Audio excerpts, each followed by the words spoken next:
For centuries, many believers have confessed that Jesus is the only true God. Others accept him as divine or as a special prophet.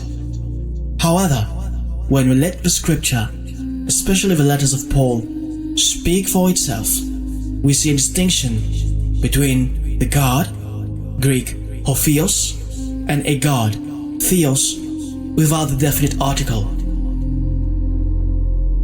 Paul consistently reserves Theos for the Father, while Jesus is called Lord and the Son, neither the God.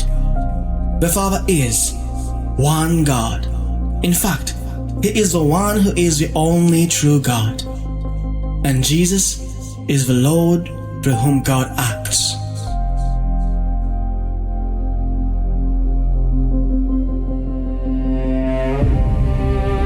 Paul insists that his letters should be read plainly. To the Corinthians he wrote, "We write no other things unto you than what you read and acknowledge."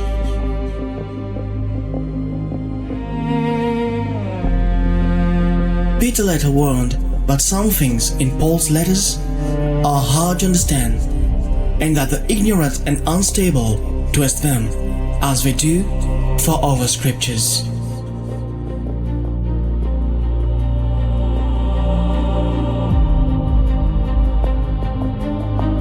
Therefore, we should not build doctrines by reading between the lines.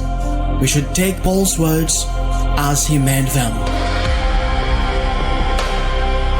Let us present to you Theology, according to none other than Apostle Paul, he who received the mystery of Christ, and who received his teachings through revelation.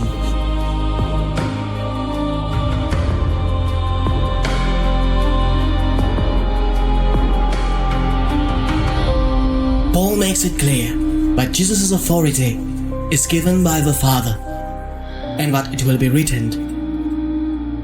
He teaches that then comes the end, when the Son delivers the kingdom to the God, the Father.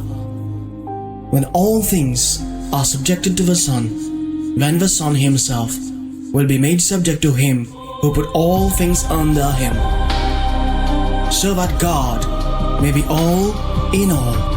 This means Jesus' authority is delegated, not innate.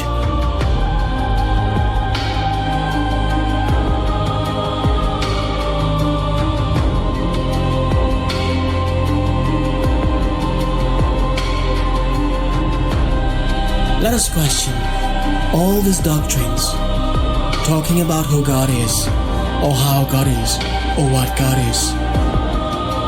But let us set a thing straight. Let us allow Paul to teach us.